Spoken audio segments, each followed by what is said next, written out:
Salam alaikum.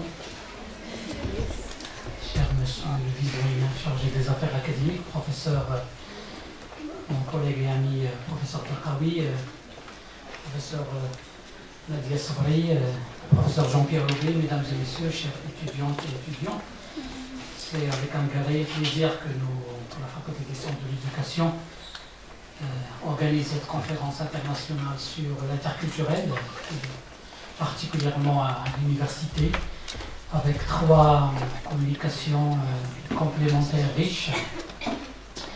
Et nous commençons, comme il est coutume, par un mot d'ouverture de monsieur le vice-doyen.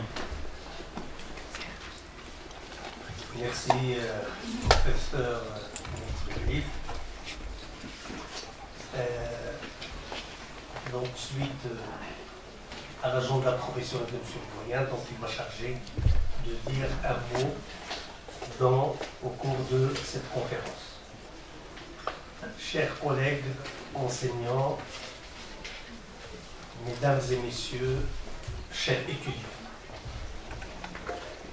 c'est un gros plaisir de nous réunir aujourd'hui à la Faculté des sciences de l'éducation, relevant de l'Université Mohamed V de Rabat, pour assister à la conférence portant sur le développement des compétences interculturelles à l'Université, défis et bonnes pratiques, organisée par l'équipe de recherche, politique éducative et dynamique sociale dont je suis membre, relevant du Centre de recherche interdisciplinaire des sciences de l'éducation. Conscient de l'importance des compétences interculturelles dans notre vie quotidienne d'une manière générale et plus spécifiquement en milieu universitaire, notre faculté n'a cessé d'encourager les initiatives de promotion de la formation aux compétences interculturelles. En effet, notre établissement veille lors de la conception de son offre de formation à travers ses filières à l'intégration des modules qui ont trait à l'interculturalité. Sur un autre registre, notamment en ce qui concerne les activités para-universitaires, notre établissement encourage les initiatives de ce genre et abrite d'ailleurs plusieurs clubs qui œuvrent dans ce sens. Et actuellement, un club dédié est en cours de montage et j'ai le plaisir de vous annoncer en première, et c'est le contrôle de notre professeur Madame Sabri, qu'il sera intitulé Art et Culture. Nous sommes ravis d'accueillir les experts en la matière et qui vont débattre les défis et de bonnes pratiques liées à cette thématique si importante. Permettez-moi de remercier les organisateurs et les étudiants qui se sont mobilisés pour réussir cet événement. Enfin, nous souhaitons plein succès à cette conférence, tout en espérant que l'assistance puisse en profiter pleinement. Merci beaucoup. Merci beaucoup, cher ami, collègue, professeur Takawi. Je voudrais, en ta présence, avant de céder la parole au premier intervenant, remercier un certain nombre de personnes qui ont contribué directement et indirectement à la réussite de cette conférence. Naturellement, je commence par monsieur le doyen de la Faculté des sciences de l'éducation, professeur Kidaï, qui a été convaincu dès le début par l'importance de mener une réflexion sur les compétences et leur développement, particulièrement les compétences interculturelles et leur développement à l'université, et qui a donc donné son accord avec tous les éléments qui constituent un accord, c'est-à-dire logistique, etc., pour l'organisation de cette conférence. Je ne peux pas ne pas oublier donc les 2 vice-doyens, notamment donc professeur Takawi qui porte 2 casquettes, enfin 3 casquettes je dirais. La première, donc c'est un ami à moi. Deuxième casquette, donc il est notre coordinateur, notre cher coordinateur du Master Management et Leadership éducatif. Et troisièmement, donc c'est le vice-doyen chargé des affaires académiques Et bien sûr, quand on dit un vice-doyen chargé des affaires académiques, il gère aussi l'interculturel au sein de notre faculté.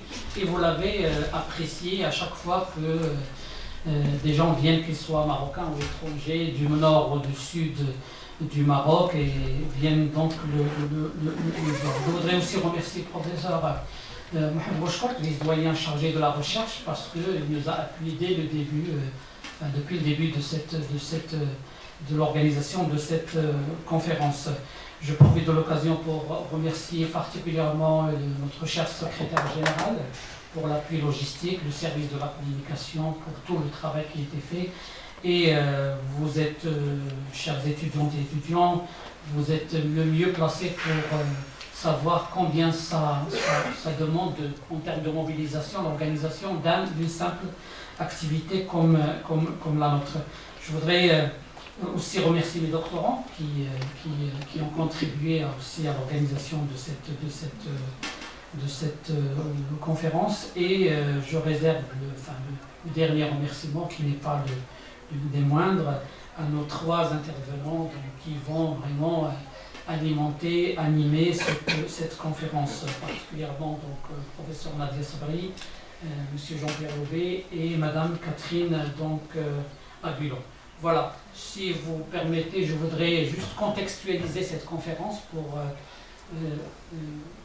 partager avec vous qu'est-ce qui nous anime en tant qu'équipe de recherche, professeur Darqaoui et moi et l'ensemble des membres de notre équipe de recherche.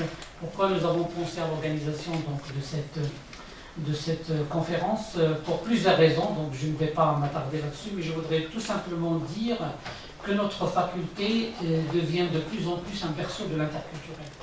Les exemples sont très nombreux.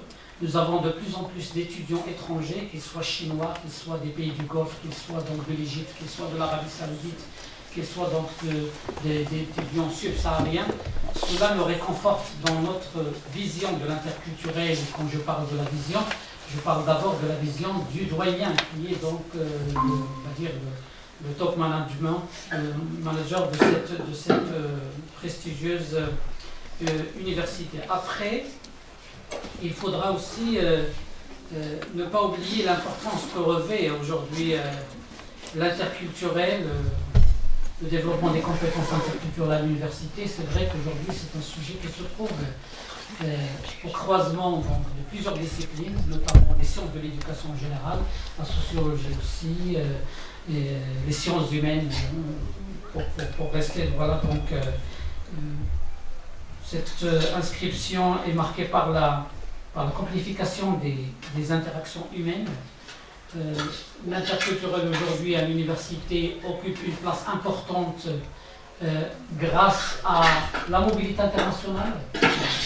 Les étudiants de notre master savent très bien le rôle que joue aujourd'hui donc la mobilité internationale des étudiants, ce qui fait qu'on est toujours face à la question à la fois complexe et évidente.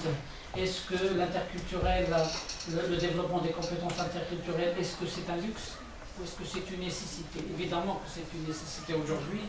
Et dans un monde où la circulation des idées, la circulation des idées, des savoirs et des personnes devient de plus en plus évidente et facile. C'est aussi une question de citoyenneté mondiale. Aujourd'hui, tout le monde parle de la citoyenneté mondiale, mais cette citoyenneté mondiale, elle est portée par qui? Elle sera portée par qui? Évidemment, elle sera portée par les étudiants, par les élèves. D'où l'importance de ces 3 communications qui vont éclairer chacune à sa manière donc les dimensions fondamentales de cette question de l'interculturel et de l'international. Je cite donc la première communication intitulée L'interculturel s'invite à l'éducation par professeur Catherine Agulon, professeure émérite à l'université Paris-Cité. Pour cette première communication, comme vous allez le découvrir, nous avons demandé à professeur Agulon d'enregistrer sa communication pour éviter tout problème technique.